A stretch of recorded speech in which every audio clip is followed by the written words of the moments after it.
Hello. Welcome to the Xirtus.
Right. So Think Tank, welcome to the only place where timelines and bloodlines and headlines get torn open, decoded, and we get to see what's really going on. Tonight we're joined by a gentleman who's gone from football fields to forbidden knowledge, from the BBC to global awakener. It's really exciting to have you, David Icke. I'm so glad you're here. Thank you for joining us.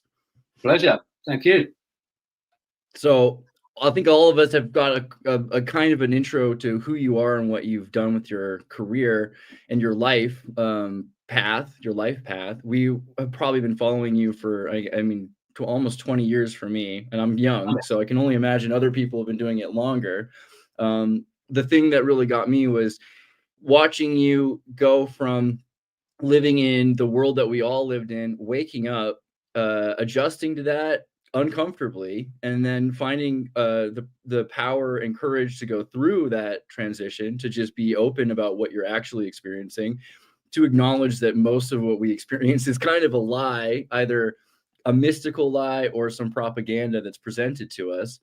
And I remember your introduction to the occult mystery schools, the fraternities, the esoterics, the elite, their connections to, beyond royal families, bloodlines, and then even into the pseudo mystical aspect of, are we experiencing multiple conscious entities, things that are interfering with our own progress and our own self-realization.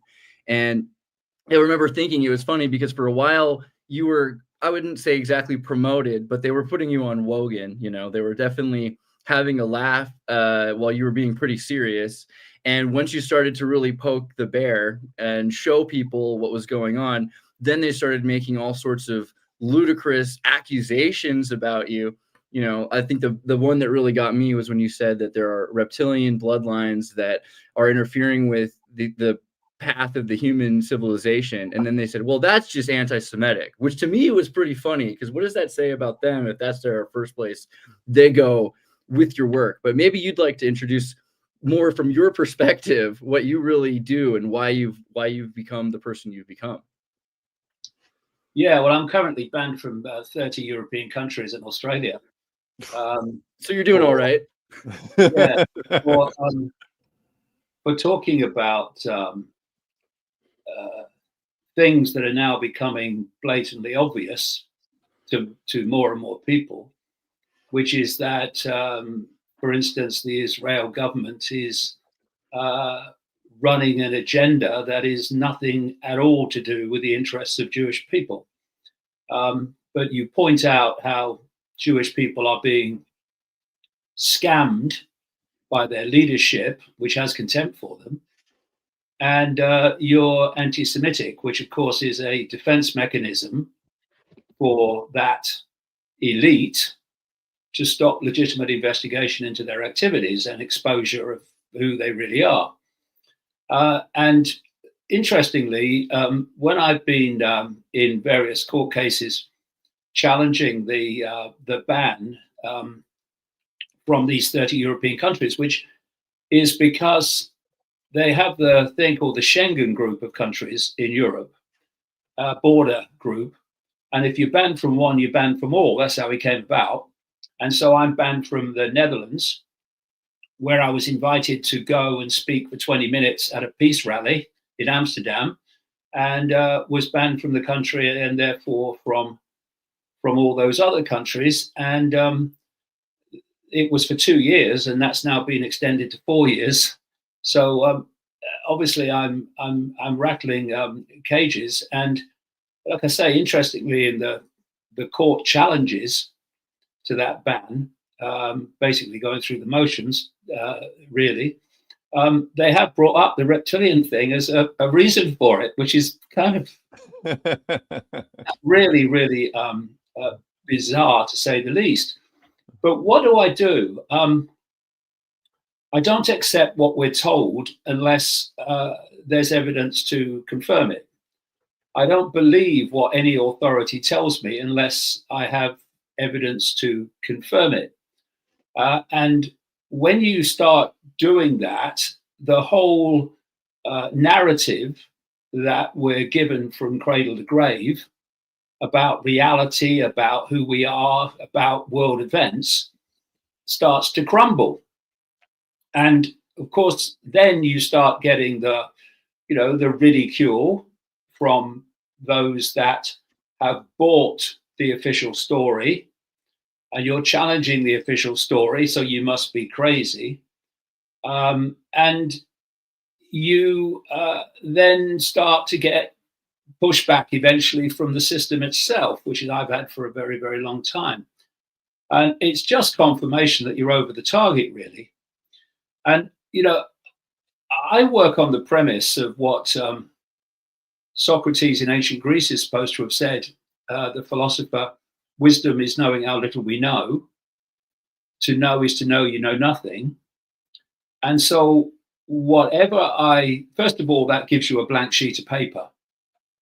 So all the previous programmed perceptions of everything get put aside, and they then have to earn their place on that blank sheet of paper.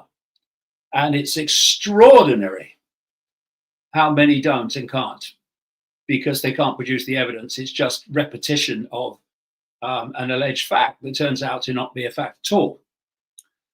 And the other thing about that philosophical way of researching is that that whatever you think you know at any one point, there's always more to know. There you go. And it's the more to know that keeps you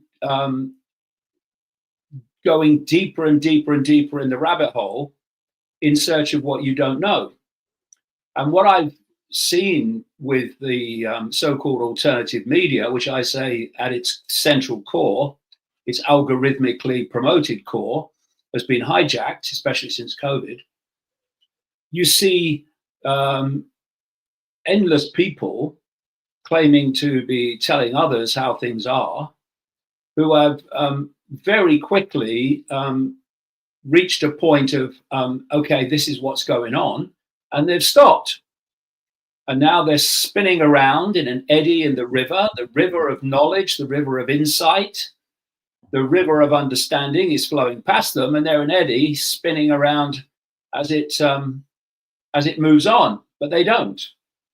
And so we've reached the point where to understand, if you like, the global conspiracy of human enslavement, all you have to do is look at the political, financial level of it all. And that's as far as you need to go, because that's what the conspiracy is. Well, it's not. That's a couple of ways the conspiracy plays out. What it really is, and like I say, you always know there's always more to know, is that humans have been manipulated for phenomenal amount of what we call time by a non-human force operating from the shadows. In fact, I say the shadows. There was clearly a time, if you read the ancient texts going back thousands of years BC, when they weren't in the shadows. They were openly operating in the human world, and they were encouraging humans to fight each other. If you look at the Old Testament God, Yahweh, he's a psychopath, right? he's a psychopath. He's constantly demanding the slaughter and war and fear of him, blah, blah, blah. And jealous, angry God, right? Yeah, the jealous God. There's no other God but me, which kind of tells you that when you see other quotes to that along those lines, that there must have been other gods. And there were loads of them, hundreds of them, which different cultures worshipped. And then there came a point where major religions like Judaism, Christianity, and Islam fused these multiple gods that were worshipped before into a single God. One called it Yahweh, one called it God, Almighty God, other one called it Allah. But it was the unification of these multiple gods, which were actually interdimensional entities. I would strongly suggest, if you look at people who have retranslated the Bible texts from a perspective of, let's just look at what they say from their original point of view and not how they've been wrongly translated. This is what this word means. This is what this word really means. It becomes blatantly obvious that something akin to what I'm saying has gone on. Now, what has happened since is that these entities, if you like, the Sumerians called them the Anunnaki, the Bible calls them the Elohim, they started then to manipulate from the shadows. This is going back a way now. And the outcome, however, has been the same, where countries are played off against countries, groups are played off against groups, belief systems are played off against belief systems. And we have the horrors, as I speak, of Israel and Iran and what's going on with that. And, you know, when you take these religions and you play them through history to present day, what have they been? They have been perceptual myopias, whereby once you take on a belief system, it could be a religious belief system, it could be a political belief system, I'm right or I'm left, cultural belief system, could be a scientific belief system. Orthodox science is a religion. Human caused climate change is a religion. It's just the same mentality, basically. This is how it is, and anyone who says different must be wrong by definition. And if you take on a belief system like that, what it means is immediately you are denying yourself all those areas that are there to explore, they are there to question, they are there to see if they have anything valid to increase your understanding. But you ain't going there anymore. You're not going there anymore because if I do, then my belief system is under threat. So if you have for instance, a belief system that we're just the only life is human life, and even though you look at the night sky with all those lights and stars and planets, there's just no life there. It's only us. And if you buy the usual story, the usual narrative of what human life is, then when someone comes along like me and starts talking about things that are way, way beyond that, your immediate reaction is they're mad or they're bad. In my case, both, it seems, some people. And it means that you dismiss by reflex action, rubbish, rubbish, no, no, change the subject, ludicrous. Because you are defending your belief system. And, you know, when you think that humans can only see as a visual reality a stupendously narrow band, ludicrous, hilarious band of frequency called visible light, which is absolutely tiny, and everything outside of that band of frequency is outside the human visual spectrum. According to mainstream science, the electromagnetic spectrum, which is the basically experienced human reality, is 0.005% of what exists in the universe in terms of energy in all its forms, and visible light is a smear, a fraction of that 0.005%. So when you start from that premise, a little bit of humility is called for in terms of, I know. No, you don't know. I keep hearing people saying, I've woken up, I'm awake. No, you're not. None of us are. We're awakening to more and more knowledge and more awareness of what's been kept from us before. And, you know, if you look at how humans are kept in the box, the perceptual box, and that's the box. You know, when you've got apparently 8 billion people on the planet, and the number that are in full knowledge, manipulating them and dictating the direction of the world, is a tiny, tiny fraction of the 8 billion, then the only way you're going to do that is by controlling the perceptions of the 8 billion. I mean, you're not going to do it physically. It's too many people. I mean, you could do it physically in a small area, get the boys out, but you're not going to do it to 8 billion. It's too many. You've got to control the way they think, the way they see themselves and the world, their perceptions. Then you got them, because from perception comes behavior. Once you've got their perception, you've got their behavior.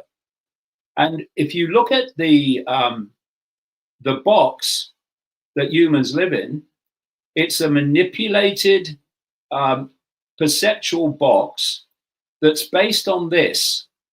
We don't care what you believe so long as you believe it rigidly and without question. Then we gotcha. And not only that, once we've got you to believe that, we can play you off against them who believe something else. Right. It's so simple. And, you know, this is the thing, you know, people say, the more you know there is to know. And that is true. But it's also the more you know, the simpler it gets in how this whole thing works. And so that's what I've been doing. I'm in the 36th year of doing it now, and no sign of stopping. So I started reading your stuff when I was like 17 years old. I'm 43. I used to go to a local bookstore, and they had a great occult section. And I read The Robots Rebellion. I got it right here. Yeah, a long time ago, man. Infinite Love is the only truth. I put this sticker on it, which I put this on when I was a teenager. It says, "Failure to read and follow instructions on this ladder may result in injuries or death." And then I read Children of the Matrix, and I read Truth Vibrations. I read Love Changes Everything. And at the time, I was also reading Alice Bailey.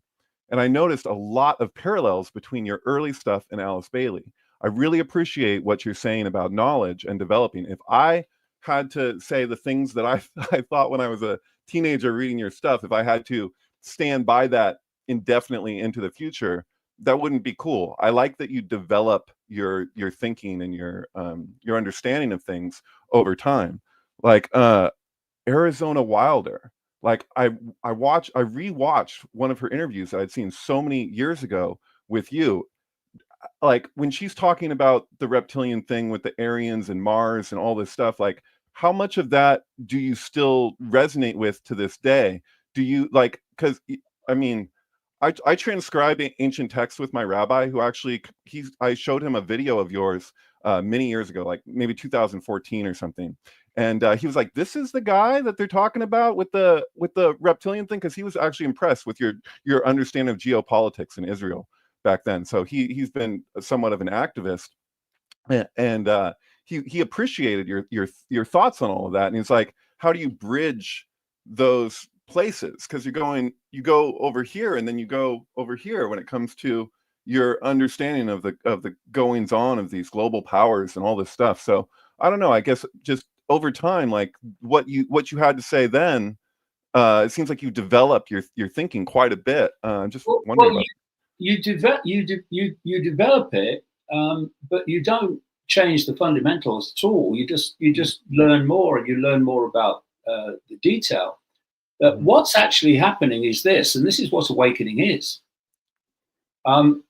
You start off with the programming of your life.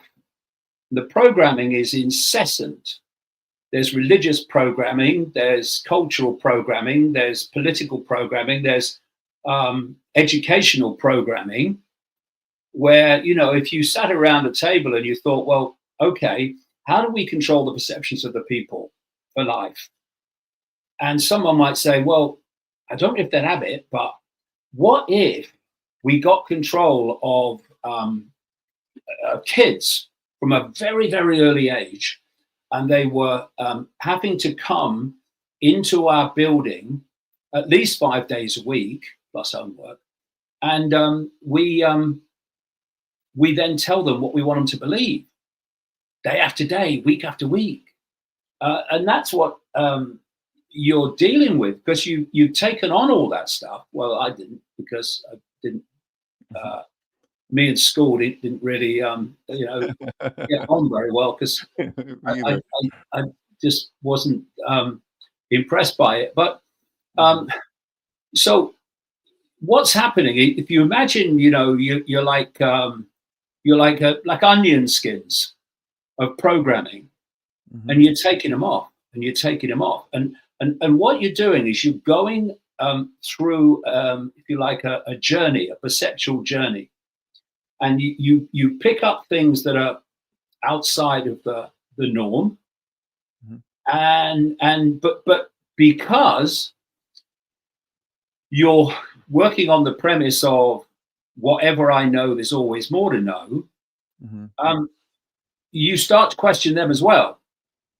And you take and keep what you have researched and intuitively felt was right about them, and you've left the rest. So that's a layer of programming that's gone. You've gone out of the box, and now you've hit another layer that's outside the norm, but you're questioning that as well. Yeah. So a lot of that falls away, and you move on, and then you hit the next layer, and you hear things about, oh, there's a non-human race or non-human force manipulating human society. Well, yeah, you go with that if it feels right and if the evidence is there, but it doesn't mean you then accept everything that people say about that. No, right. You question that as well. And so what you're doing is you're going through a process of constant and perpetual deprogramming. Because, like I say, if you have a belief system and it's rigid and unquestionable, this is how it is, I've got it now, then you might be in a slightly bigger box, even a much bigger box than the rest of the population in general, but you're still in a box.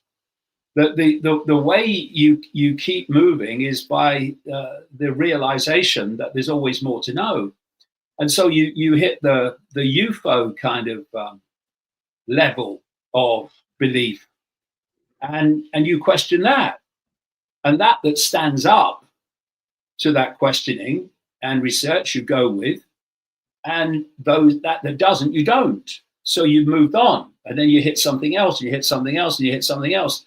And so that's what it is. And, you know, given what I've said about the narrow band of frequency that we have access to in terms of sight alone, and the five senses also in general have a limitation of perception. You've got to get into expanded levels of awareness to really start to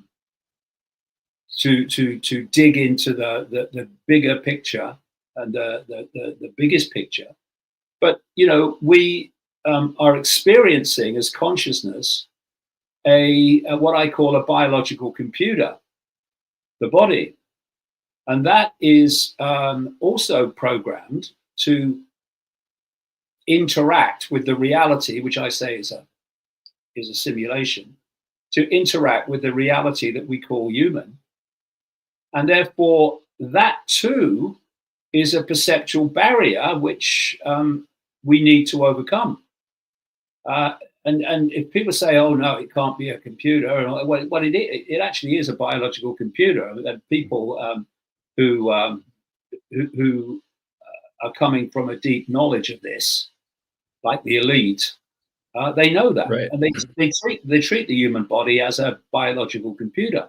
The point is that we can only see that tiny fraction of visual reality called visible light, because that's how the computer is programmed. And if sorry. Yeah, go on. Go ahead. Well, I was going to ask you, because it's an interesting point you bring up, and that was something I wanted to ask you about earlier, is we're not the first to understand this. In fact, a lot of the elite, the people that seem to be controlling us, seem to understand this. They build their entire occultic schools around this. David brought up Alice Bailey, which is, you know, associated with the Lucis Trust, which did the Great Invocation for the United Nations. It seems interesting that the United Nations had an occultic background. You've always pointed this out, that these groups that act like secular, non-religious groups with mystery schools or esoteric information groups, they have a very deeply religious, occulted religious background, and they study these things. How much of that do you feel like influences do you look into what the elites are, you know, peddling to see if there's some... Oh, big time. This is the interesting thing. People, this is again a belief system reaction. So if you are, for instance, a Christian, to you, the occult is the devil. And so you immediately dismiss it. It's the occult. Well, what does occult mean? The hidden. Hidden, exactly. It literally means hidden. It's hidden knowledge. Now, you are sitting in front of a microphone. It's a piece of technology. And like knowledge, it can be used for good or ill. You can use that to talk the language of peace and harmony, or you can use it to talk the language of hostility, war, and conflict. It's not the microphone's fault. Right. It's what comes through it. And it's the same with what we call occult knowledge. It's just knowledge that's kept from us. And that knowledge, not least of reality and how it works, can be used to create mayhem and horrors, or it can be used to set us free. So it's not the knowledge, it's how it is used. And, you know, we live in two worlds, and one world, and the difference between the two worlds basically is knowledge. we have a world of what I call the global cult, which is a global network of secret societies interacting and with a common leadership. If you go deep enough, though most of the people in it won't know that. And that, especially the inner core, passes on advanced knowledge through the generations of initiates. A lot of them run through the same families. And it's advanced knowledge of, and I'm talking about the inner core, not Bill and Joe down the local lodge. It's knowledge of, yes, where humanity is being taken and why, up to a point. You've got to get really into the inner core before you really know why. And you also pass on advanced knowledge about the nature of reality itself. Quantum physics has long shown that what we experience as a physical world, if you go deep enough into it, not physical at all, it's illusory.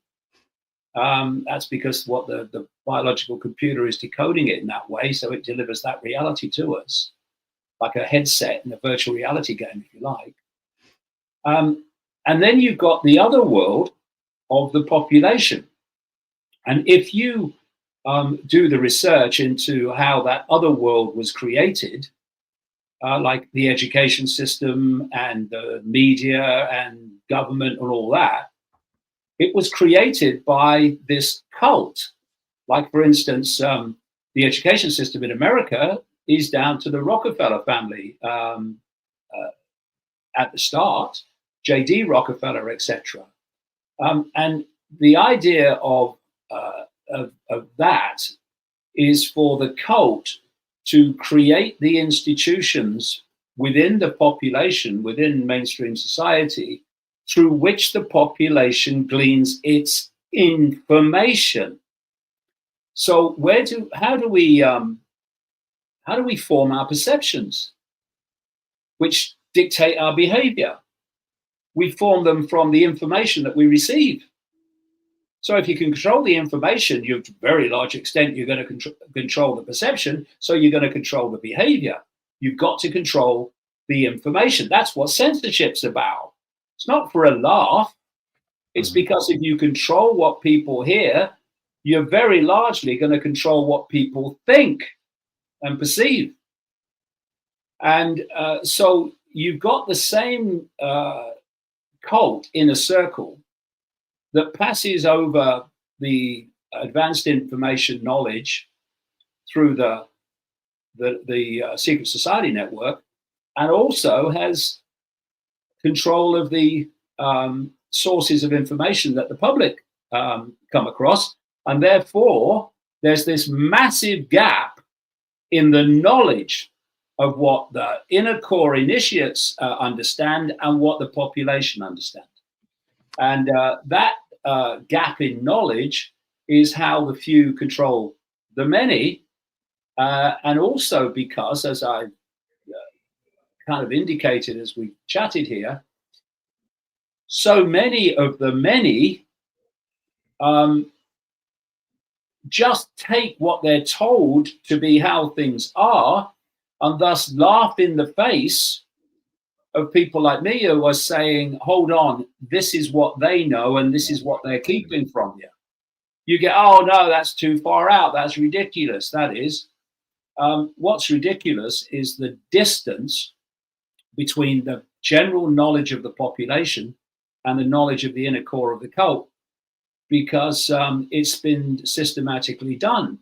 And so people like you, people like me, and such like, the people who are genuinely seeking to go deeper in the rabbit hole, instead of sitting at the outer rim saying, I know what the conspiracy is, what they're doing is taking that knowledge that's kept from the population and saying, this is what they're not telling you.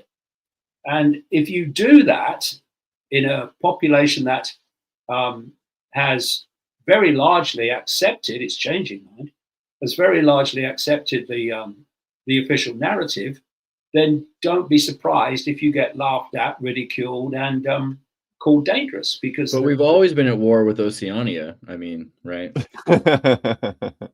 So maybe Is just it to bring specific? one recent example with the whole lockdown and the virology thing. Of course, I was scanning every popular channel I knew when the whole COVID thing happened. And I want to give you props, or however, just Yeah. an indication that you called it out correctly. In terms of, false dichotomy, problem, reaction, solution, we have one official story, we have a conspiratorial story that now suddenly becomes accepted with the lab, but the actual truth is something else. And this may be a good example of, just as you explained, there are various levels of deprogramming, and usually any popular options are not the actual occulted truth. Yeah, can you even find that interview at this point? That was great. I feel like that was like 2 to 3 hours of you talking. Like there are certain things in there. You're talking about Wuhan. You're talking about 5G, that they were like the first place to have complete 5G across the entire city. You're describing how it worked as kind of like a dial, like you can go beyond 5G. What are the effects of that? How does it relate to chest compression? Like that people were describing these anomalies at that time, and then you didn't hear about them later, right? It was like, what was that? Because it wasn't, when people were saying, well, what, like when they were saying it's a novel virus, and then you were describing these like really bizarre things that were being recorded in Wuhan. And like, it was also one of the worst air qualities in the entire world, if not the worst. So like, there's all these other factors, comorbidities, and you were acknowledging that before almost anybody. Like, and that was like 2 weeks to flatten your face time. And you were like on there, like just going off. I appreciated that. You're like, yeah, okay, sorry. Well, the thing was that it's all about knowledge in the end. You see, I've been going for 30 years researching this in something like, I don't know, 60 countries or more. And so that knowledge showed me immediately when the COVID card was played that it was a scam, not least because I could see it was going to give this elite so much of what it wanted in terms of its agenda. So the question was, what form does the scam take? And you have to be open to everything. Mm-hmm. First of all, I was coming from the knowledge that these people are terrified of states of flux. They're terrified of things they cannot call, the outcome they cannot call. Mm-hmm. Because if you look at control freaks, they're all massively insecure. That's why they want to control everything. And so the idea that they were going to release a bioweapon mm-hmm. that they then couldn't control where it went, right. That to me didn't make any sense at all. Totally. And then I started coming across experts in the field. And I remember I was sent a long email by a medical scientist that was pointing out that you don't need a real virus to have a pandemic. Mm-hmm. You just need the illusion of one. And he went into detail about how you did it. So that felt absolutely right to me when I read it immediately.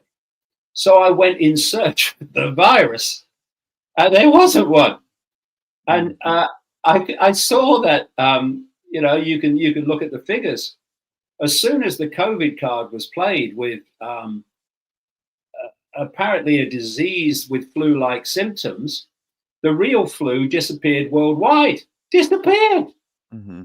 And they started to realize, and this medical scientist was pointing this out, how you can create a pandemic through re-diagnosis.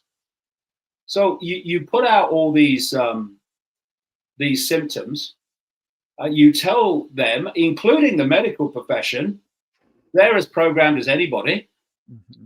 and you tell them, these are the symptoms, and it's COVID if you come across these symptoms. And if you notice, the symptoms got wider and wider and wider. Now, what did that mean? It meant that the more symptoms you could associate with COVID, the more other diseases you could say were COVID that weren't. Yeah, Like, look at the word novel and how many the different definitions of the word novel. You know what I mean? Like it's like, oh, a fictitious story. Really, it's a novel virus. Interesting. Yeah, it is a novel virus. So what then they do is they pressure people, the medical profession, which is just a pyramid like everything else. You pressure them to diagnose a set of symptoms as COVID-19. And you also, like in America, give them the medical profession, like hospitals, massive financial incentives to diagnose what you want them to diagnose. So during COVID, it was $4,600 through the Medicaid system if you diagnosed regular pneumonia. It was $13,000 per patient if you diagnosed COVID-19 pneumonia. And if you put people on a ventilator that was almost certainly kill them, then you got $39,000. So yeah, you had the financial incentive. And so then what you do is you say, we've got to get people tested, and we've got to get them to believe there is such a thing as a symptomatic transmission. So you may feel good, you may feel fighting fit, but you could still pass COVID on to other people. Now, what that was for is because they wanted to lock down the population en masse, and they wouldn't be able to do that if only symptom people were locked down. What usually happens during a pandemic, epidemic is once you got the symptoms, you're kept from the rest of the population. But they wanted everyone locked down. So they invented this thing called a symptomatic transmission. And so they could lock down everyone. And the more they tested them with a test that is the creator, Kerry Mullis, of the PCR test, said very loudly before he died, just before the COVID hoax played, the PCR test can't tell if you're sick. So what they did is they used the test as if it could. And the level of misdiagnosis through the test was fantastic. And I never had any test. I never wore a mask once, and I refused to lock down. How are you still here? I was told. No, sorry. Yeah, and that's the other thing, mate. Is that in England, the pushback got to the point where there were hundreds of thousands of people walking through the streets of London in protest at the restrictions. Mm-hmm. And we had many of those. I mean, I spoke at about 3 rallies in Trafalgar Square, where there was 45,000 people there. And I was hugging people all the way through COVID, obviously. And I never had so much as a sniffle. And so you've got the test. If you were said to be positive in a COVID test that wasn't testing for the virus, mm-hmm. then you were a case. So what they wanted is as many people as possible to be tested, because the more that's tested, the more positives you're going to get, and the more cases you can say there are. For sure. And that left you with how do we get the deaths? Well, first of all, people were going to die from the diseases that were being misdiagnosed. Mm-hmm. And secondly, you had this extraordinary situation whereby they introduced the fact that anyone that tested positive with a test not testing for the virus and died of any other cause, motorcycle accident, falling down the stairs, within 28 days, sometimes longer, it went on the death certificate that it was a COVID death. Right. Well, there's that 14-day rule, right? Where it's like if it was the second shot, if it's talking Pfizer, it's the second shot, 14 days after, then you were counted as vaccinated. So like you know, yeah.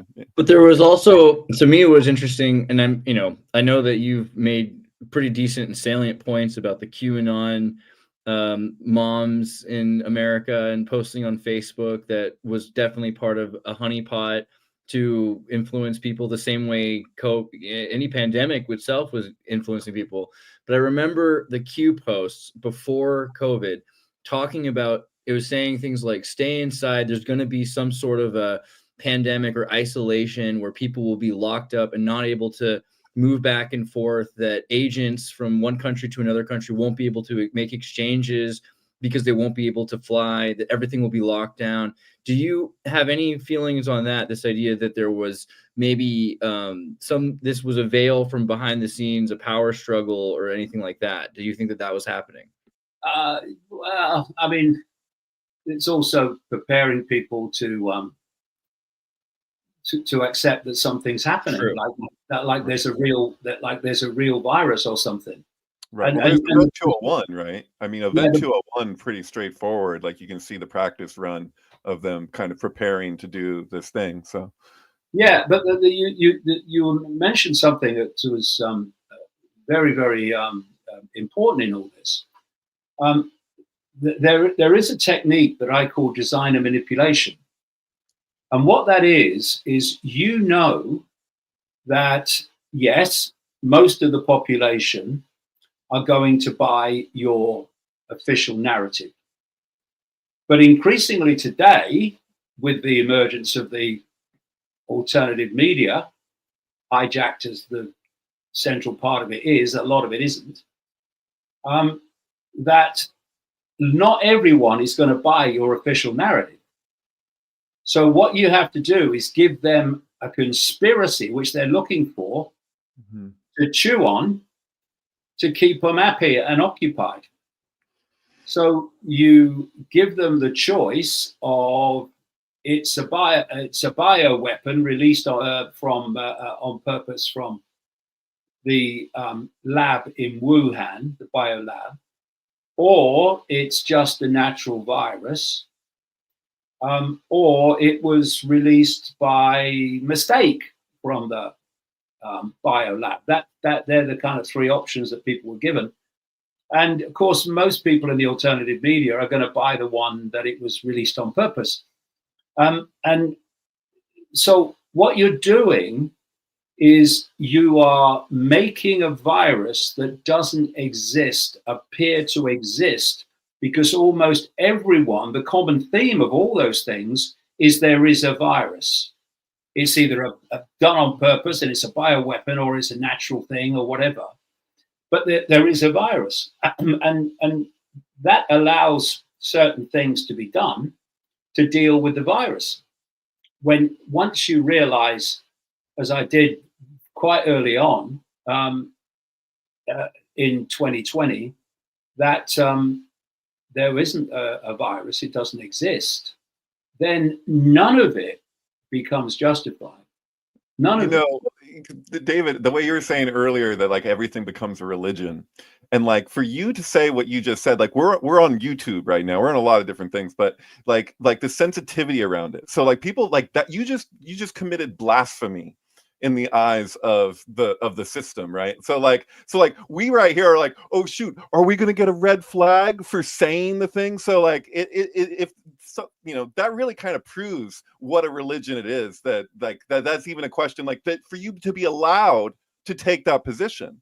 Like personally, I feel like there was something with the cleavage sites, and maybe this particular thing was maybe what was the novel aspect of it, if there was something at all. Like if I'm even going to entertain that maybe it was more contagious than your average thing. Was it more deadly? Well, if you're a sick country, like if people are having all kinds of comorbidities, maybe, but like for you to not even be able to be allowed to like take that position is absolutely ridiculous. Like that really proves what a religion it is. That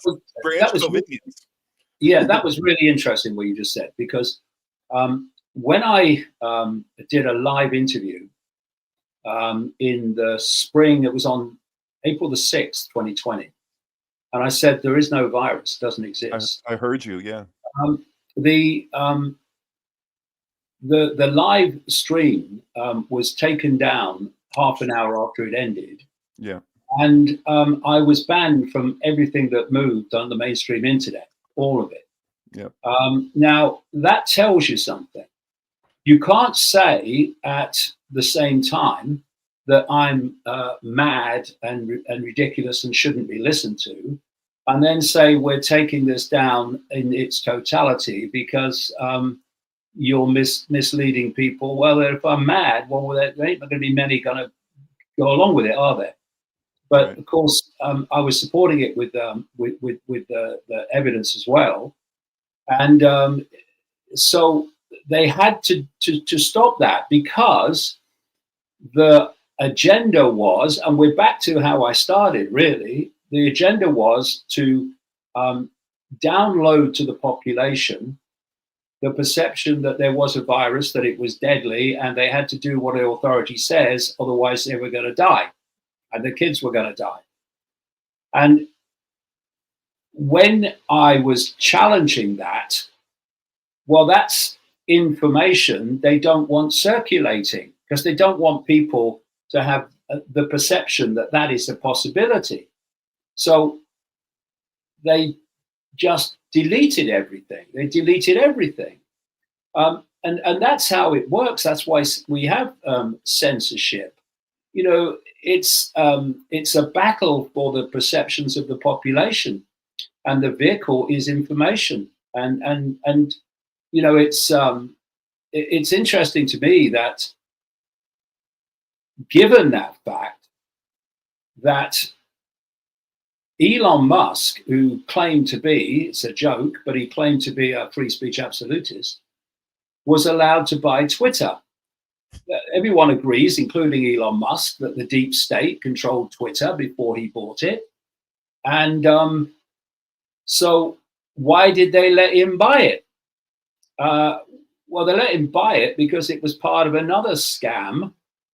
And that was to basically focus all the people who were skeptical, who were pushing back a bit, onto that platform. So you got control of them, and you've got control of the information. I mean, if you're going along with the official line of the official conspiracy line of what I call the mainstream alternative media, then the algorithm loves you on X. Right. But if you're challenging that, the algorithm can't stand you.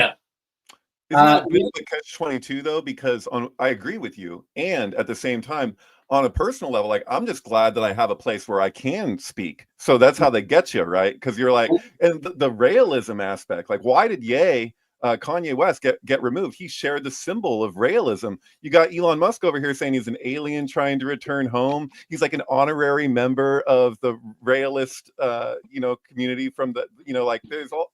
I don't know if you're hip to that at all, but wow. Yeah, well, the thing was a big part, not the only part by any means, but the thing I think people need to appreciate is this cult doesn't make it up as it goes along. It plays the long game. Mm-hmm. It will do something here that seems innocuous. It might even seem quite beneficial. But get further along the road and you start to see the real reason for it. Yeah.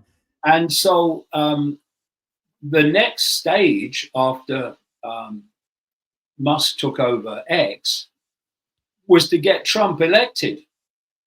And if you look at X, it was overwhelmingly through the election campaign, not least when Musk came in officially, a public relations operation for Donald Trump and the Trump regime. 100%. Now, that was not an accident. That was all pre-planned. And so he gets in. And, I was making myself, I don't care, but I was making myself very unpopular with not only the mainstream, which I say has hijacked the alternative media central core, but with many people that followed that. when I was pointing out that Trump was a scam and Musk was a scam and the whole thing was a scam, and that what Trump said he was going to do, he weren't going to do at all. He was just telling you what you wanted to hear. One of the great mind control manipulation techniques known to humans, which is telling people what they want to hear, because the door's already swinging open because you want it to be true. You tell people what they don't want to hear, like Trump and Musk is a scam, and the door's padlocked because they don't want it to be true. That's how it works. And this is why we have to be honest with ourselves and say, okay, well, I'm just going to look at this dispassionately and see if it has any validity instead of no rubbish, nonsense. And what has happened since Trump got in, of course, is that he started to do things he said he would do the opposite, and that's all part of the plan. I mean, predictable as it could possibly be. Yeah, right. Yeah. Well, yeah, so I wanted. That's how it works. You control information, you control perception, you control behavior, you control the world. So I wanted to bring this up because you posted this video again recently, which I remember from 2017 or 18, where you were talking in Renegade about how the world conflict is going to build itself, that they're going to move towards this war of the Axis versus the allies, and the proxy states are going to be the ones that get destroyed in the process so that they can have their governments replacing the governments that already replaced their governments, right? And that Iran would be on the table as an ally of BRICS against this NATO empire that's been formed, this NATO empire that Europeans can't even acknowledge they're part of. They pretend that their countries aren't states in the European Union, and then they will blast you out of the European Union because of one issue in the Netherlands, right? And this was, I think, very much ahead of our time. But simultaneously, that was when I was so interested in Tartaria, right? The Tartarian stories with Anatoly Fomenko and the new chronology. And I was trying to avoid the problems you were getting in, because I figured if I didn't talk about the present contemporary news, I couldn't harm anybody. I'll just focus on ancient history. That can't possibly affect anyone.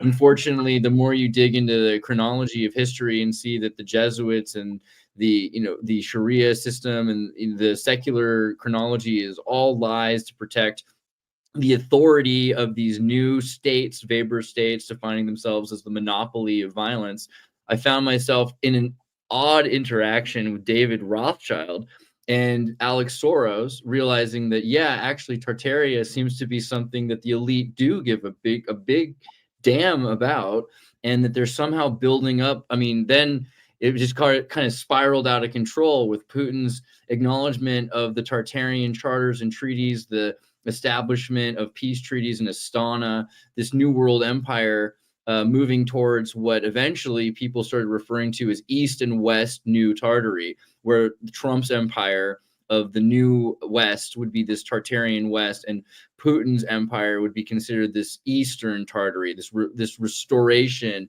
of Tartary. And I wondered if you had any thoughts maybe on Tartaria, if you've ever looked into that, or even just generally, where do you see this new world empire going that they're building by destroying everyone's sovereign states and building this empire? Well, they want a world government based on technocracy, where there is no elected people, they're just appointees, technocrats, bureaucrats, and what have you, that just dictate a global dictatorship. That's what they want. And there's, it's real simple. There is a technique that I call creative destruction. And if you want to replace a status quo with something else, if you want a great reset, to quote Klaus Schwab, then you're not going to make those changes. You're not going to make that transformation while the status quo continues to exist, because it's going to stop it happening, because the status quo ain't moving. So what you need to do is destroy the status quo. And if you look through history, particularly the history of the 20th century, you have a series of world wars, like the First World War, Second World War, that completely destroyed the status quo. So you have the First World War, destroyed the status quo. the world is very different after the First World War than it was before. You've destroyed one status quo, you've moved to another. You then have another one pretty soon afterwards, the Second World War, and the status quo moves again. Only this time it moves very demonstrably into a global structure with the IMF, the World Bank, the International Monetary Fund, the IMF, eventually we had the United Nations, but eventually the European Union. And it's the centralization of power. That's a very simple equation. The more you centralize power, the more power you have at the center in the hands of fewer people to dictate to everyone else. So the more points of decision-making there are, genuine points of decision-making, the less control any central cabal is going to have over that system. You want to keep centralizing power.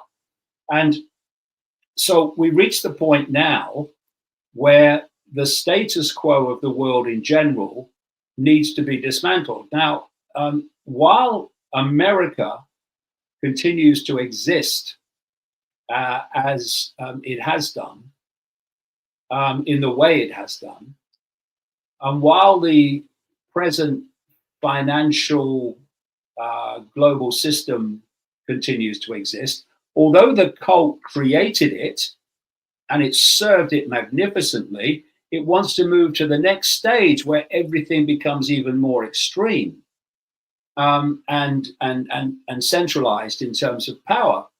And so the status quo has to go.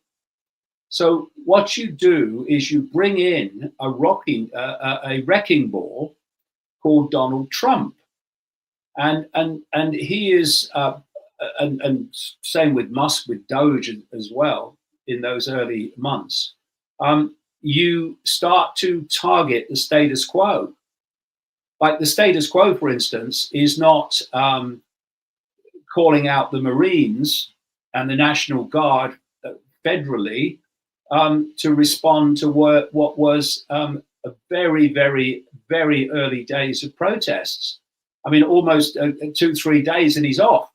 Now that is setting a different status quo, where you start to bring in the military over domestic law enforcement, which this Posse Comitatus Act is supposed to stop. You then start doing your tariffs and you start to dismantle and create mayhem and disruption in the world financial system. And now we've got this situation with Israel and Iran, and it's all becoming upheavals, and the status quo is coming under threat and is being kind of dismantled. And we haven't seen anything yet, just begun. And the idea is that once the status quo starts to collapse and dismantle, people are looking for stability. I mean, business is looking for stability now in the Trump-created mayhem of the tariffs. And when you're looking for stability, what you do is this part of the cult, the assets, gophers for the cult, they do your dismantling. They destroy your status quo. And then this part of the cult comes in and says, here's the solution to the problem. And people think that these two, the wrecking ball and the saviors, are independent of each other, when actually you go back into the shadows, they're actually controlled by the same force. Because it's all a perceptual game. You get, like I say, you get perception, you get behavior, you get the world. And so what we're seeing now is the dismantling of the old status quo so they can bring in the new one. And what is the new one? It's a global system which is being brought in through nation states, one by one, with China in the lead, whereby everything is controlled by artificial intelligence. Mm-hmm. Where you even take the human out of the control system and you bring in artificial intelligence.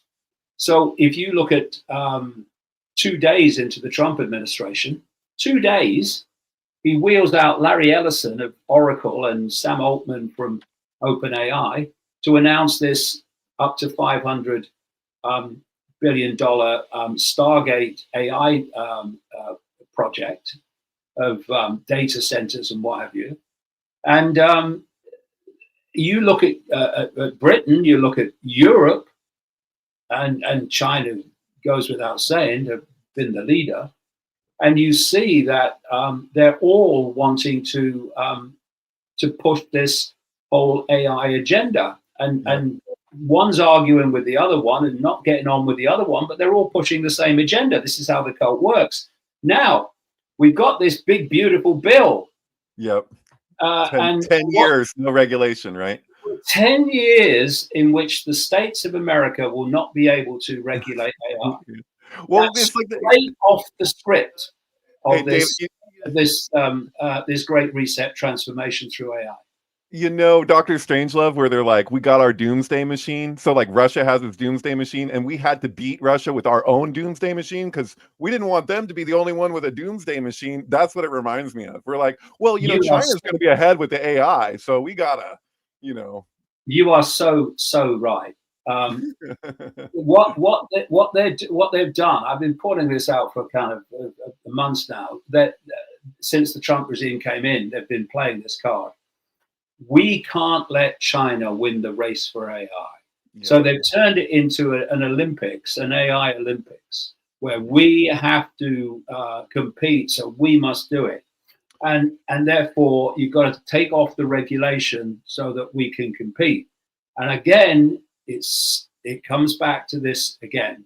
This is the point where it becomes understandable. China is pushing the AI. America is pushing the AI. Europe is pushing the AI. Okay. And what if you take one step back in the shadows from the American government, one step back in the shadows from the British and European government, and one step back from China, and it's the same force. But how it's playing out is the Olympics. Oh, we gotta win the AI race, and this is the outcome. See, this is what I've been saying for years and years now about Elon Musk. They positioned him as an AI skeptic. He wasn't, but that's how they positioned him, because they play the long game. And basically, the left have accepted to a large extent the whole AI thing. And they'll certainly accept it when it's said, oh, this is the way to stop climate change. That isn't actually happening, human-caused climate change. And so you pretty much got them. The problem people were the pushbackers that were skeptical of the AI agenda and the control agenda in general, of which AI would just, complete the set. So you've got to get them on board. So you have the Bill Gateses and you have the Klaus Schwabs and such like, the Ray Kurzweils at Google, and they can sell the hard sell of AI. It will make us like gods. Oh, it will be fantastic. The next stage of human evolution. And that a lot of people will go with that. But you've got this increasingly large number of people at the time that were going, I don't like that. I don't want that. So you've got to get them on board somehow. So along comes Elon Musk. Now he's an AI skeptic. Mm-hmm. And he's bought Twitter. So he's one of us. He's one of us. He is free speech absolutist. What did he say? Freedom of speech, not freedom of reach. Is that what he said? Oh, that's free speech absolutism, isn't it? Yeah. In space, no one can hear you scream, I think is the one. So anyway, what happens is, what I say to people is look at the outcomes. What's the outcome? That tells you what the game is. So the outcome of the hard sell is that humans are fused, connected to AI. The human brain is connected to AI. So AI becomes the human thought and emotional response. That's the idea. Massive global hive mind. And what's the outcome of Musk. He said that, first of all, that he was a skeptic of AI and, it could be the end of humanity.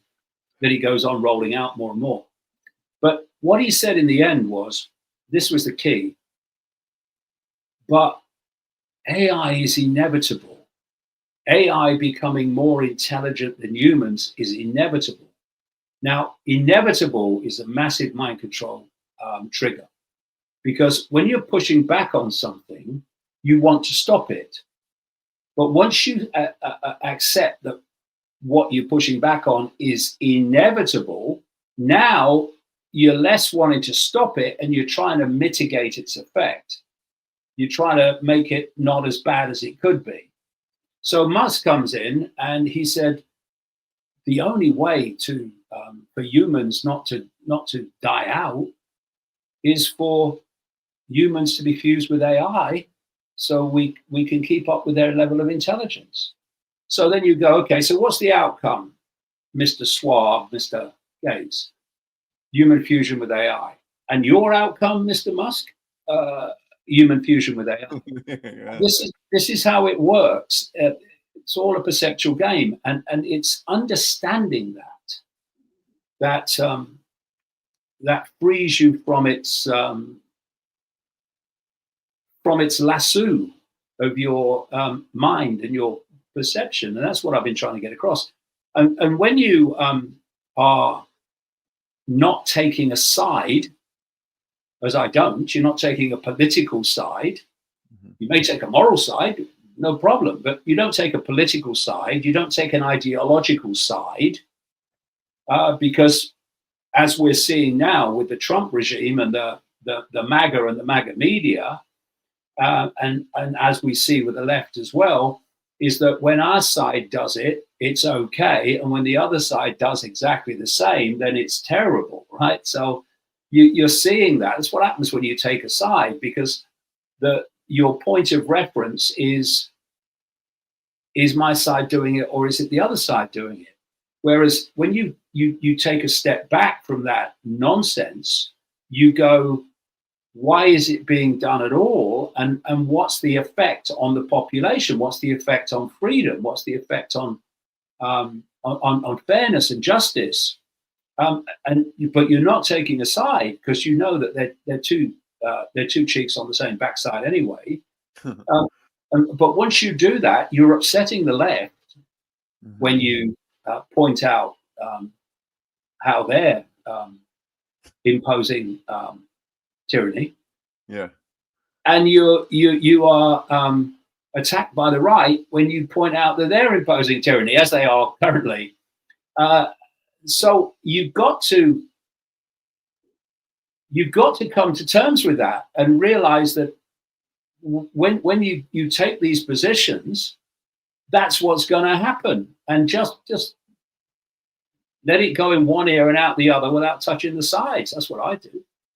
Wasn't that kind of like with one of the big bombshells of the WikiLeaks was when you look at John Podesta, who was outlining their strategy for 2016, and they named Donald Trump as their Pied Piper candidate, which they would instruct the media to kind of like, to prop up and they would encourage him to run so that they would have an easier time, so that the whole time they could make fun of him and be like, whatever. And so then it backfired, the whole thing backfired, but then we have corporate capture at the same time. So it's like, it didn't even matter. Like one way or the other, we're being corralled into ultimately the same direction, which I think is kind of your ultimate point, is like, even if this isn't like, just because he's not what they wanted, we're still going to get the same outcomes because we have the same influences beyond him, right? So yeah, but I think they did want him. You see, I think they did want him, and I think that if you look at what happened in the period just before and when he finally said he was run for a second time, all the attacks on him, whether they were legal or otherwise, all of which one by one went away. they were massively increasing his credibility among his target audience. But wasn't like the DNC like a bunch of useful idiots, basically? Like they were being played too. So that's kind of what I'm saying. You know, yeah. Oh, completely. Yeah. I mean, you know, there's not a brain cell among, you know, a lot of them that you Right. know, I mean, who's got the brain cell today when you get to some of these people.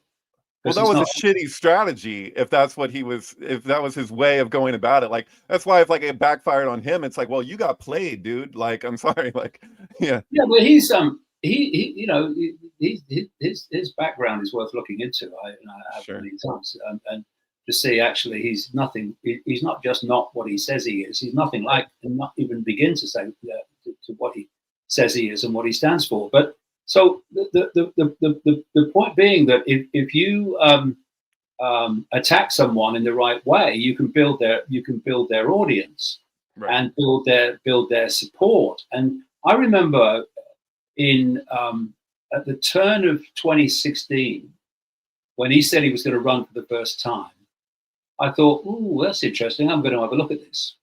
I'm going to observe this for a bit." And I think there was the best part of 20 candidates who were against him to run for the Republican nomination. And I watched them disappear one after the other. And I watched him getting a lot of media coverage.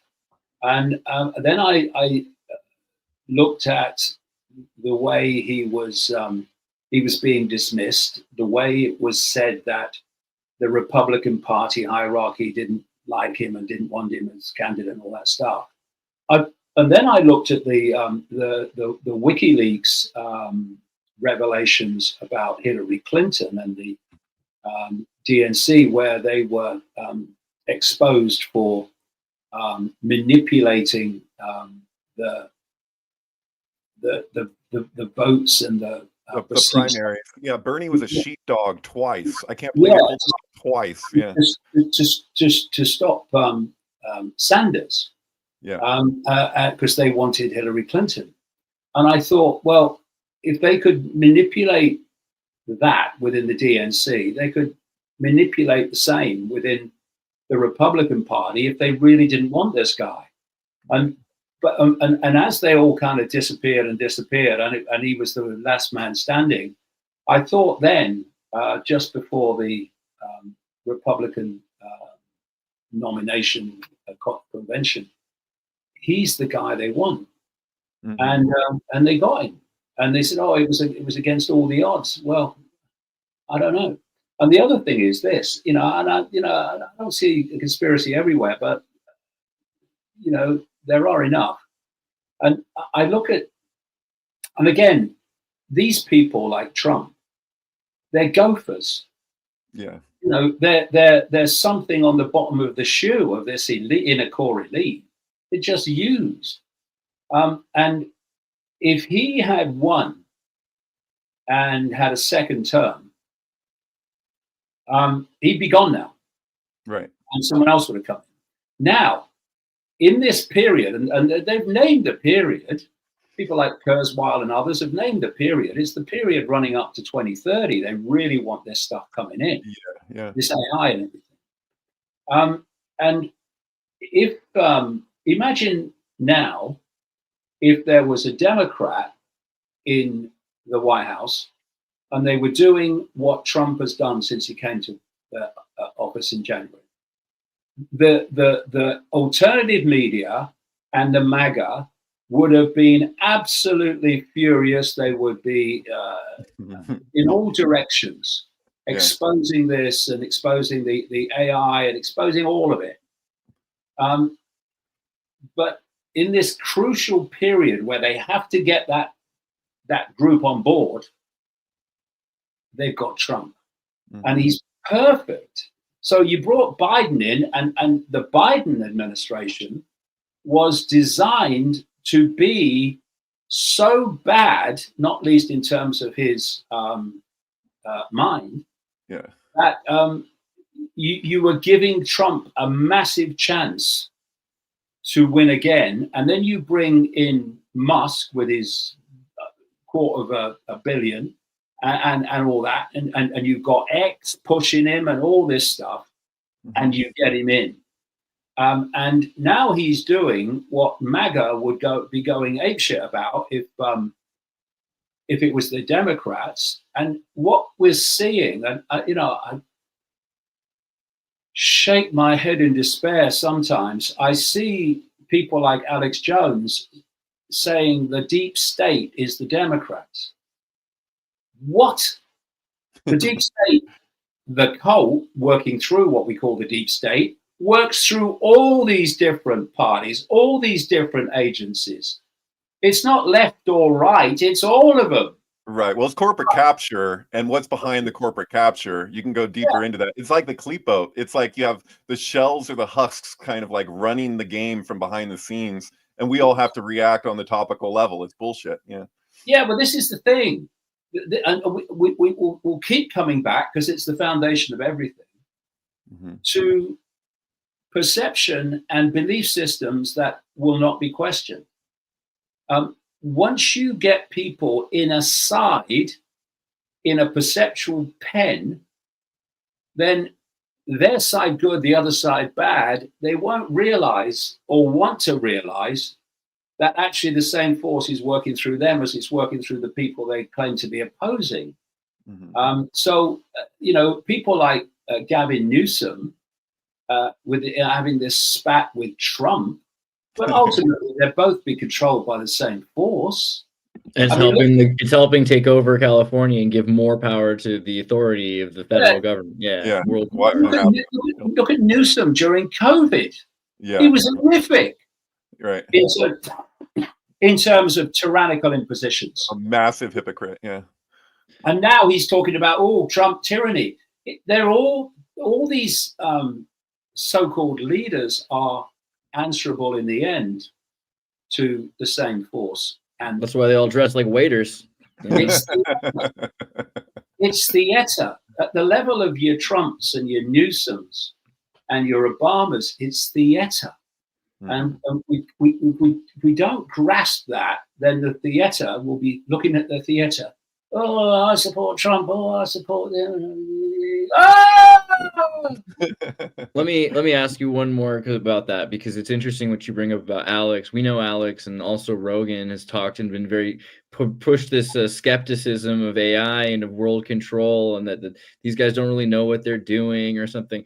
But at the same time, we're seeing more what you're saying. Your perception is more what I'm seeing, observing, that there are multiple wrecking balls controlled by some shadow thing that might be hypostasis, some kind of entity or something like that, moving towards AI, building some sort of transhumanist merger where humans are embedded into some sort of a system of control, and they're invoking spirits for this AI. Do you feel like that this is leading to, they're talking about, the White House is saying that they have the power soon with Stargate to manipulate time and space, things that sound really apocalyptic to get outside of time and space. How far should I take that and believe that? Or is this systems of control? Or do they believe this? Is that their great invocation that they're working on?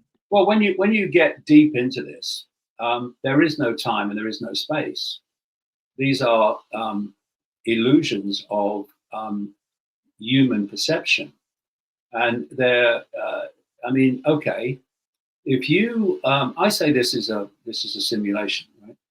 And I go into great detail about it. I've been saying this now since just after the turn of the millennium.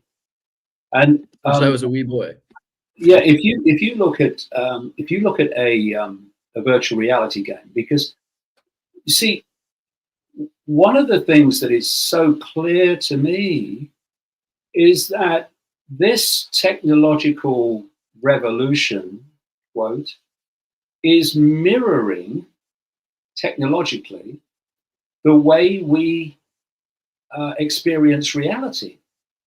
Because you go deep enough into this cult, they know what reality is, and they know that physicality is an illusion. They know that time is an illusion. They know all of it, and how you can manipulate it. And so, if you look at a virtual reality game, you put on the headset, And I say the headset is the human body, the biological computer, which is decoding the simulation and delivering this reality to us. And you don't have to, go into far out areas to see from even mainstream science that the five senses are picking up frequency information, which is what the simulation is. And they're turning it into electrical information, communicating it to the brain, and the brain is forming that into a what I say is a holographic digital information state, which we experience as a world that appears to be outside of us. I grant you it does, but actually is actually going on in here. So I'm looking at a computer now, and if I had Wi-Fi in this room, I don't, but if I did, where's the Wi-Fi? Right. It's just a radiation field outside of visible light. Mm-hmm. And I'm saying that what this simulation is information. It's an information construct. And we are decoding that information construct into what we appear to be experiencing, which is in a very different form. So there's a Wi-Fi field, and it's encoded with information. What the computer is doing is decoding that field of information from that form into this form, which is graphics and videos and what have you. And it's all going on inside the computer. I mean, it's not happening here or here or here or here. It's inside the computer that the decoding's going on, and it's going on inside here. This is the level. This is the real level of the conspiracy, not Trump or Biden. This is the real level where our very reality is nothing like we think we're experiencing. So if you then go into YouTube or whatever and find those compilation videos of people who have headsets on, and you watch what happens. They're in a room, the room's empty, just a normal room, and they put their headset on. And within seconds, they're screaming, jumping around. Their whole sense of reality has been transformed because of the information that's being received by what? By the five senses. Audio, sight, touch with the gloves in the more sophisticated ones. Mm-hmm. The virtual reality game is hijacking and overriding the five senses and delivering a completely different reality to them, which seems so real because you can see their reaction. And that's what this is. Now, what you can do is take the headset off and go, oh, phew, it was just a game. Well, this headset is cradle to grave. You can't take this headset off until the headset expires. And that's another thing. What is death? We are consciousness. We are a state of awareness. And we are entrapped in a perceptual prison. And not least, this is what's delivering the perceptual prison. And so when you die, we don't die. Consciousness continues. Near-death experiences and goodness knows what else in terms of evidence and confirmation has shown that. More and more quantum physics, consciousness doesn't die. What's happened is that the quote headset, biological computer, has ceased to function. And when it ceases to function, it ceases to deliver this reality to us. Because if this computer just went blank, like the electricity was off or something, what do we say? My computer's died. Right. Yeah, that's what we say. And what's the result of the computer dying? What it's decoding onto your screen no longer exists. And this is why these millions now of near-death experiences over the generations not least today, when their computer ceases to function, dies briefly before being revived, they find themselves in a completely different reality with a completely different law of physics and possibility, because this has stopped delivering this band of frequency to their perception, which they believe is an external human world that isn't. And think about it. If you're in this cult in the inner levels that are calling the shots, and you know all this, but you're keeping it from the population, then the position of power you are in, with that scale of difference between your knowledge and the population's knowledge, is extraordinary. And this is what we're dealing with. And so when they are talking about some of these far out things, I may question why they're doing them. I may question why they're saying them. But the fact that it's possible is increasingly obvious if you're prepared to open-mindedly explore reality rather than having a closed mind and hear and no further.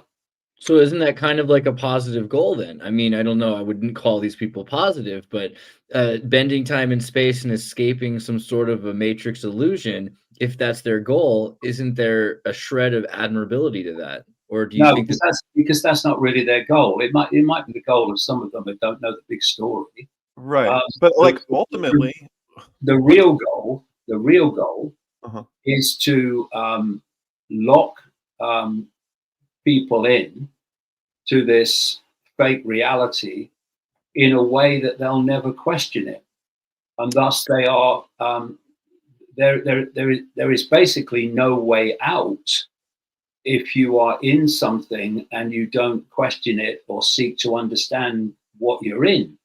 So the idea is to create a hive mind based on what people call the cloud, and part of that cloud is an electromagnetic field covering the entire planet, which is being delivered by the constant rollout of 5G, 6G towers to come, and by low orbit satellites, the leader of which is Elon Musk and SpaceX, but also now Jeff Bezos is coming in, which is creating this electromagnetic cloud, this technologically generated electromagnetic cloud, which we are interacting with. I mean, I was born in 1952. I know I don't look it, but you don't have to say that. But, I was born in 1952, so I grew up at a time when the technological electromagnetic impact on society was a tiny fraction of what it is now. I mean, it's everywhere, and increasingly everywhere. And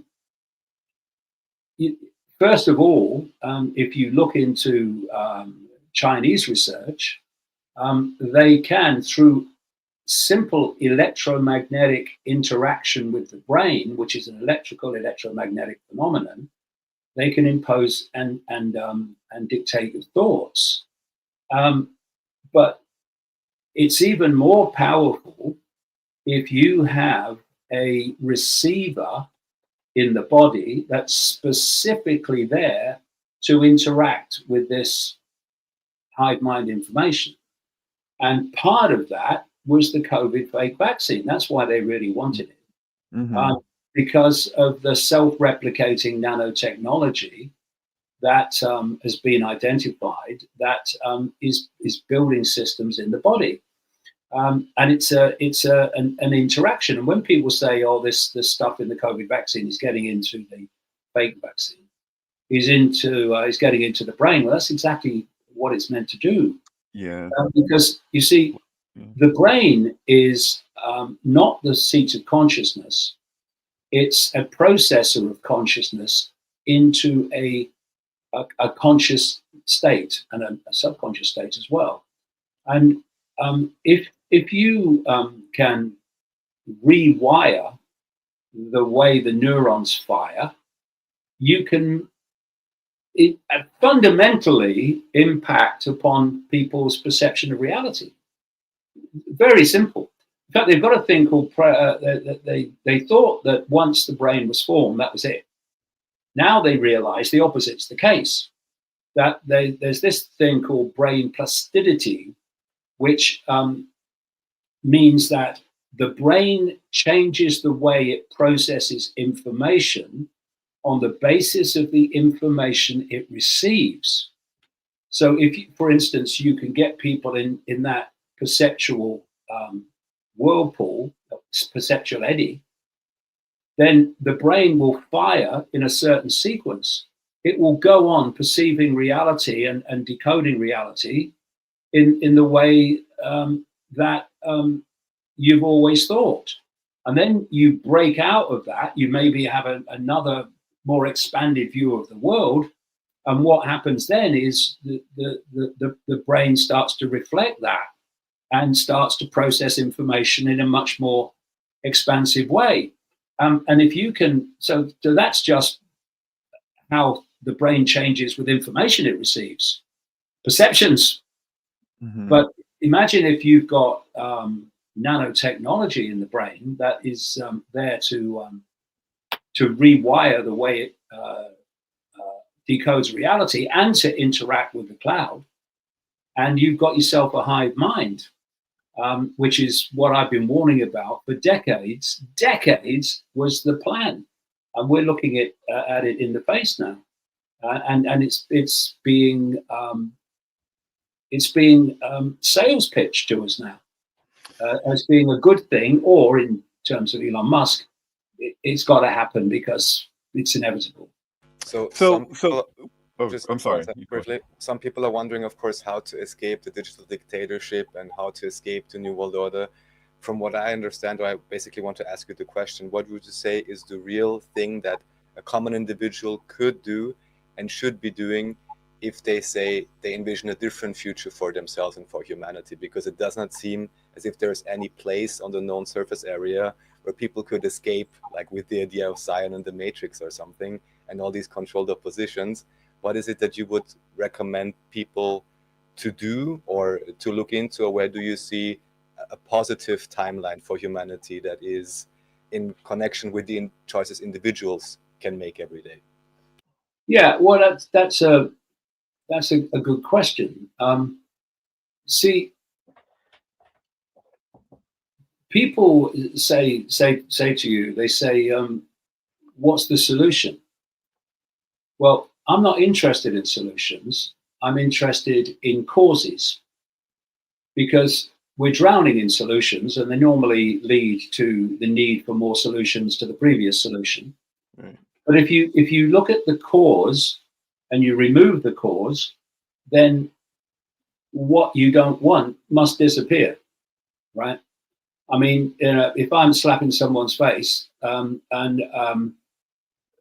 the cause is I'm slapping someone's face. Right. So the way to stop that happening is for me to stop slapping someone's face, or for them to smack me on the nose.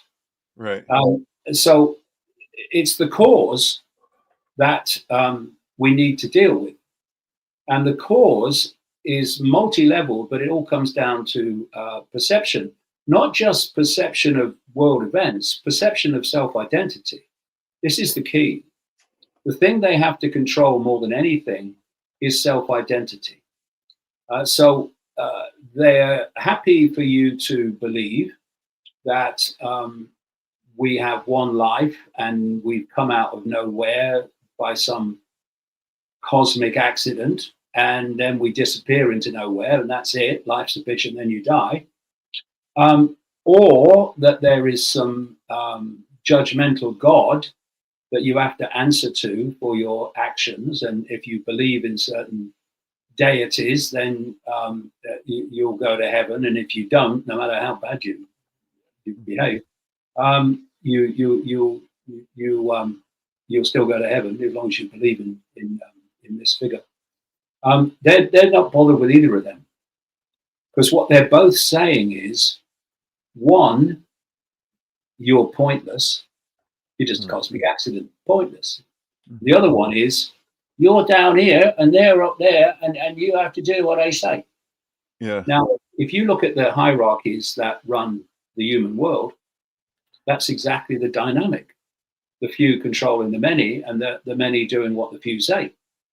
And so for me, when you look at the way that the body computer is decoding reality, all this can be overridden by an expansion of consciousness.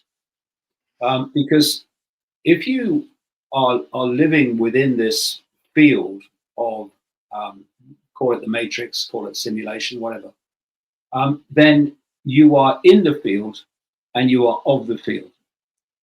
And your only sources of information are from the field. To realize and see the nature of what we're in, and the nature of literally who we are, really, you have to expand your consciousness beyond the frequency walls of the matrix, of the simulation. And once you do that, you're accessing awareness, knowledge, insight, in which you're going, oh my God, I can see it now. Why couldn't I see it before? Because you were here before, that's why. And so the whole control system is designed to hold humanity's consciousness within the field of the simulation and not to go beyond it, because then you start to really bloody suss it. And it comes down in the end to self-identity, because what you believe you are is what your consciousness will reflect. So if, for instance, you think you're little me and have no power, you will live a little me, powerless life from cradle to grave. If you believe that other people are in control, other people will be in control. That's the way the whole thing works. You create your own reality by your perception of reality. And the idea is to keep you in a perceptual state where you believe that you are subordinate to something. You're subordinate to cosmic accident, or you're subordinate to some judgmental God. Either way, you're subordinate. You down here, them up there. But when you go from self-identifying, which is what they want you to do, self-identifying with the body, the color of the body. I mean, that's a massive divide and rule operation for a start. The labels of the body, I am ours, I call them. I am our man, I am our woman, I am our this religion, that religion, this color, that color, whatever, this income bracket, that income bracket, I am our. These are labels that are not you. They are what you are experiencing. Very briefly, your consciousness is what's experiencing them. And when people have near-death experiences, that's the consciousness that continues after the body computer expires.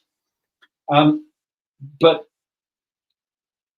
if you are focused and self-identifying with the body and the labels of the body, what are you self-identifying with? Limitation. I can't. Because if you self-identify with this, not as an experience, that's fair enough, we're experienced, but as an I, then you're self-identifying with limitation, because the material world, as we experience it, is basically saying what can't be done most of the time. But when you move your sense of self-identity to I am consciousness, ultimately an expression of all consciousness, then that expansion of your self-identity automatically expands your consciousness in relation to the self-identity of who you really are. you go from myopia, I am R, I am R, I am R, to I am all. And notice that if you say in religions, I am an expression of what people call God, that's blasphemy. Right. You're an infidel, because they don't want you to know that. They don't want you to perceive that. They want you to be frightened of saying that. But as you expand your self-identity, this is just a brief experience, and this is the vehicle for that experience. Does the body die? Of course it does. Do we die? No. That starts the expansion beyond the walls of the matrix, the information control of the matrix, and you start then to see beyond it. And if you look at the symbolism and a lot of actual detail of the Matrix movies, they're actually showing you this in terms of breaking out of self-identity into what you are, as opposed to what the Matrix is constantly telling us you are. And you know, the Morpheus character in the Matrix, in the first Matrix movie, he held up a battery and he said that the Matrix is a computer-generated dream world designed to turn humans into one of these. Mm-hmm. And it is a computer-generated dream world. Computers beyond anything that we can imagine. And it is turning us into a battery, because that which is running the Matrix is running it and empowering it with our energy. And every time we think and every time we feel emotion, this is mainstream science, we are generating a frequency, we are generating an energy, a frequency that relates to the nature of the thought and the nature of the emotional state. And this matrix runs on the energy of low vibrational human emotion, low vibrational human thought. That relates to fear, that relates to anxiety, that relates to depression, that relates to hatred, that relates to conflict, war. And so this force that is controlling this matrix has no interest whatsoever in a world of love and peace and harmony and respect, because it's not generating that frequency that this thing runs on. They have to keep you in a low vibrational state. And so you have, throughout known human history, a constant barrage of war, of conflict, of divide, of rule, of this, suffering, of deprivation. And for a reason, it's a reason. They literally turned humans into a battery that is generating the energy to fuel our own prison. Now, that's a long way from Trump or Biden or Trump or Harris. Yeah, word. And that's what I'm trying to get across to this closed-minded, unbelievably closed-minded central core of the alternative media. It's so polarized, right? Polarization is what keeps us there.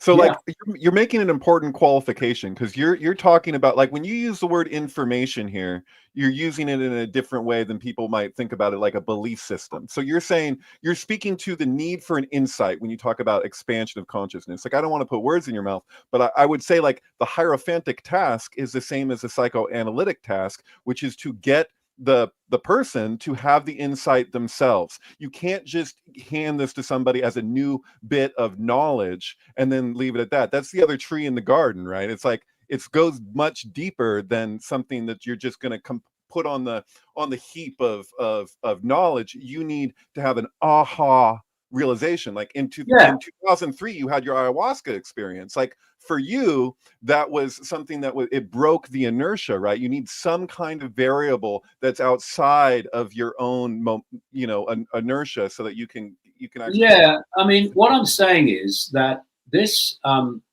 matrix, this simulation, is a field of information, and that field of information is designed to keep us within the field of information.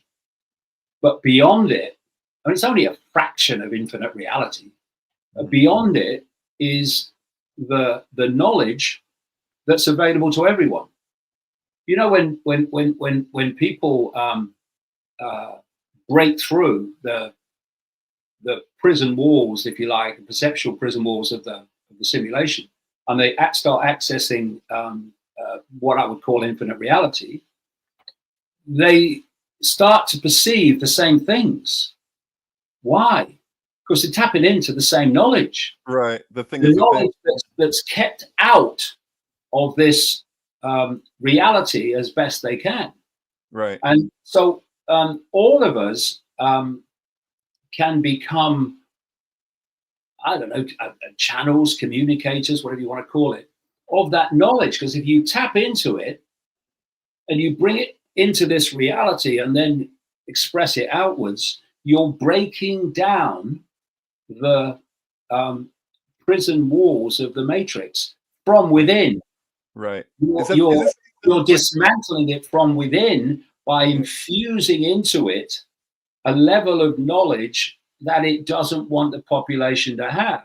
And that's what we call awakening. You know, so you know, we're doing this this interview now, and it will get a certain audience. But it's going into the ether, it's going into the field. Mm-hmm.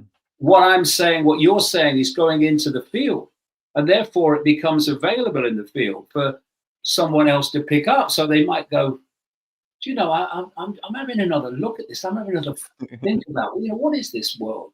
And they won't relate it to you, and they won't relate it to anything but their own thoughts. But they're tapping into something, and this is why when people say, "Oh, what can I do?" They think, "Well, just keep speaking your truth." Right. Speak your truth. Don't be intimidated into being quiet just because people say unpleasant things about you. They're only unpleasant if you receive them as unpleasant. If you don't, they're not. You know, I mean, oh, that David Icke, he's this, he's that. Yeah, oh, thanks for sharing that. Nice day. Who cares? Yeah, well, you know, you were saying earlier, you kind of spoke to these secret societies. It seems like, generally speaking, there's a shared symbol set.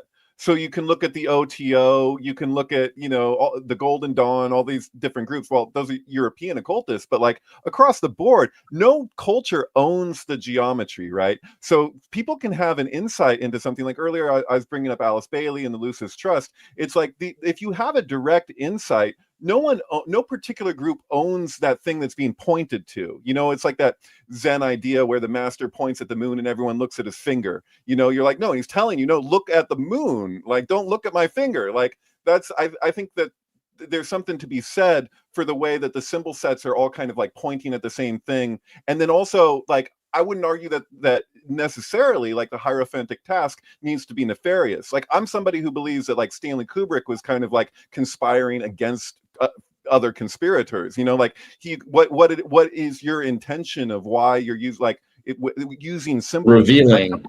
Yeah, somebody could be using symbolism to kind of enshroud or to mislead and be deceptive. Well, someone could use symbolism to encourage an insight so people can have that aha moment and kind of break out of their conditioning. This is an important area because the language of the subconscious is symbolism. The subconscious thinks in symbols. That's why we have symbolic dreams. We rarely have literal dreams. We have symbolic dreams. We're going into the areas of subconscious, and they speak to us in symbolism. And so the symbols, like everything in this reality, have a frequency. That's why they put symbols all around us. That's why you see the pyramid and all-seeing eye in endless animations for children. Right. It's because it's having an effect on the subconscious. Now, the subconscious is the access point overwhelmingly for perceptual control. 95%, it's reckoned, of human behavior and response comes from the subconscious, not the conscious mind. You know, you can have something in the subconscious mind that relates to maybe something that's happened to you in the past, or what we call the past, and then you'll have an incident in your life or an exchange in your life where you'll react to the person, and people will go, "Whoa, it's a bit over the top, isn't it?" Yeah. But you're not reacting to that person. That Mhm. person has triggered something in the subconscious, and the subconscious has reacted on the basis of why that's in the subconscious, a previous experience, not the person who's the trigger. And that's why people can be really over the top in situations like that. Right. So it's the subconscious, and that's what they're trying to get into. And one massive access point to the subconscious is symbolism. That's why they put them everywhere. They are, I don't know if you've ever seen this phenomenon called cymatics. Oh, sure. Yeah. Yeah. Okay. For people who haven't, you put like particles on a plate, like a Mugwort. Yeah. and then you play a sound. And the particles, without anyone doing anything, move into a formation that is being created by the sound. And this is another interesting point. The higher the frequency, the more extensive and comprehensive and complex are the symbols that are formed from that sound. Mm-hmm. This is what I'm saying. If you're kept in a low vibrational state, you have a certain ability to process information. But when you expand your awareness into high vibrational states, that's when the real information is awaiting you. The information that gives you an insight into this reality. It's because the higher the frequency, the more information it can carry. It can be there to access. And so these, you take the sound, and you see the formation of the symbol from the sound. And I put them in some of my books. I've seen like a liquid medium, and I've seen sounds pounded into that liquid medium, and the constant changing of the symbols in the liquid medium on the basis of the sound that changes another symbol. And one of the symbols, or two of the symbols, absolutely blatant, created from the sound change, is what we call the hexagram and the hexagon. Yeah. So it's not that sound, or not only that sound creates the symbol, it's that symbol generates the sound. And the sound is frequency, and it affects you. And that's why they're putting them all over, all around. And they're doing it subliminally. I mean, what is a subliminal advert? A subliminal advertisement is putting something in there that the conscious mind, 95% of the time, won't see. Right. The unconscious mind, the subconscious mind absorbs everything. So it's getting access. And I'll tell you why it's so important to take this information and to put it into the conscious world. It's because of the impact that has. I used a subliminal image in one of my books to make this point. It was 4 plants, 4 flowers, and just 4 flowers. And I said that there's a subliminal image in this, which 95% of people don't see. And most people don't see it. It's just 4 flowers. And then you point out where the subliminal image is. And between the flowers in the space between the flowers, it clearly said the word sex. Clear. Yeah. This is the point. Every time you go back to that image, the subliminal part of it is the first thing you see. It's Right. clear as day. You can't Because- unsee it. Yeah. Because it's been taken out of the subconscious and put into the conscious. So they can't manipulate you with that subliminal anymore because you can bloody see it. And what's been happening, you know, over these 6 years now of what I've been doing is you're taking stuff out of the unconscious where all the manipulation's going on, and you're presenting it to the conscious mind. And now people, once that happens, people can start to see it. Right. Oh my God. And that's the importance of not bowing to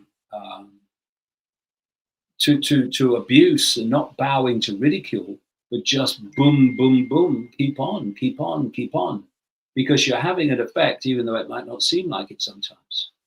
Isn't there something to be said about when people's, like, when you don't think that you're vulnerable to manipulation, or you don't think, someone might think that I can't be hypnotized, aren't you all the more vulnerable to hypnosis through that, like that type of arrogance? Like, I see the hubris in the world from people where they act like they're above being manipulated, and they seem to be the most easily manipulated. You know what I mean?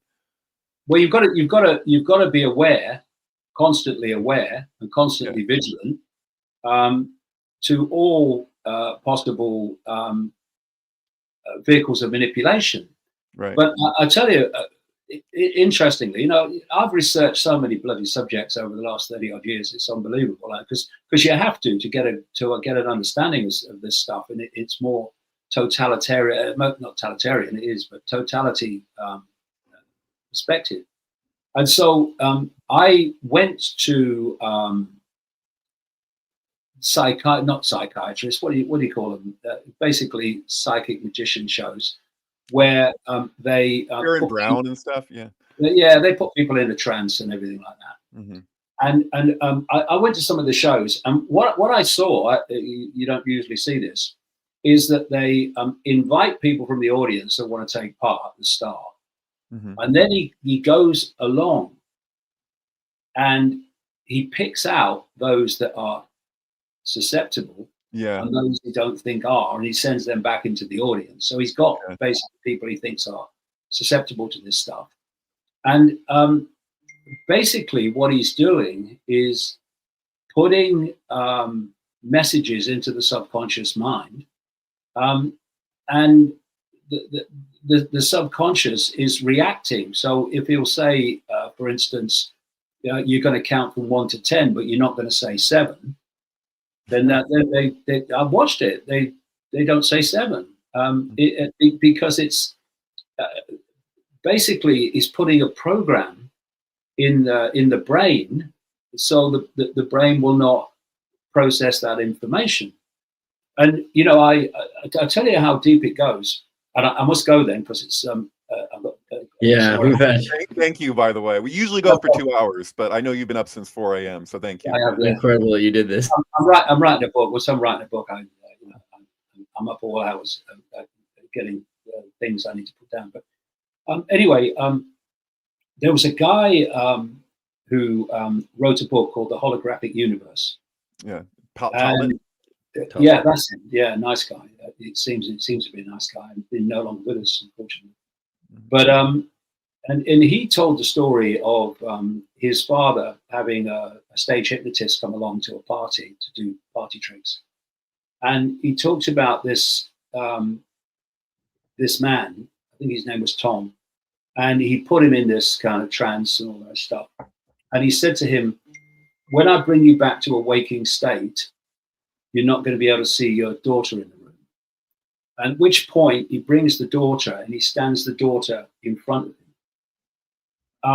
And so he brings him back to a waiting state.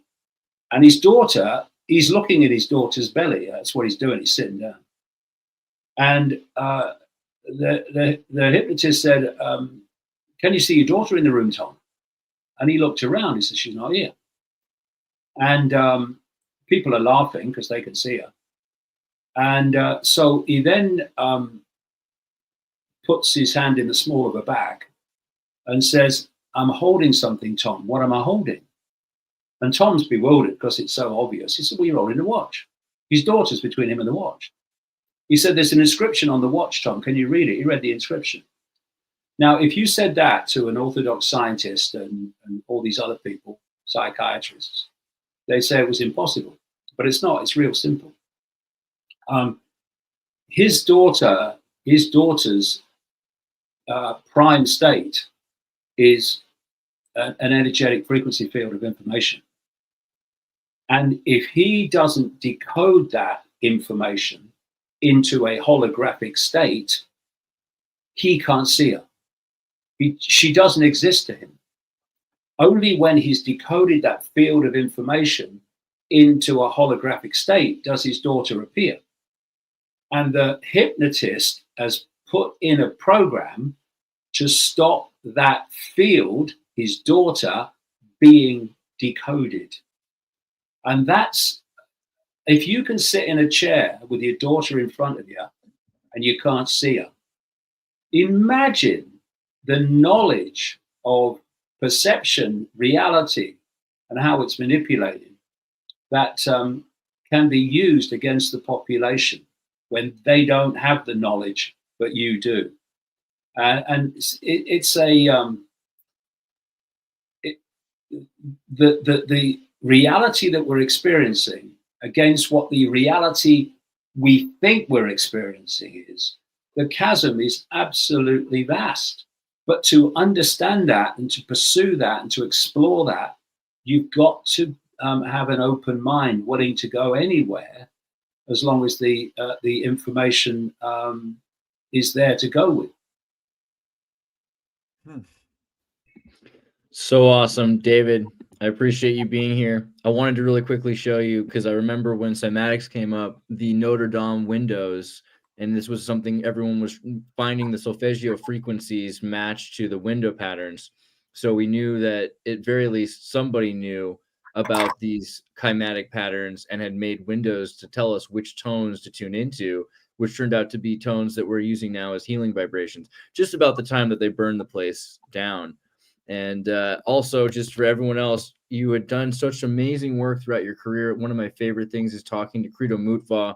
I think that that's something that everyone should really deeply analyze more, go back and look at the information that you were able to carry on from the indigenous people, because some of these ideas are very, new and inspired by your work, but also they're very backed. They're very well backed and corroborated and verified by the people who've lived through so many illusions for so long of a time. And just send people your way, that people should make sure that they find you. Go to davidicke.com. If you haven't heard of the man, you know where to find him. And yeah, David, thank you so much for being here. We appreciate you. Thank you. It's been a real pleasure. Thanks very much. Thanks. Next time. And let's not make it the last time. This is the first. I'll see you soon.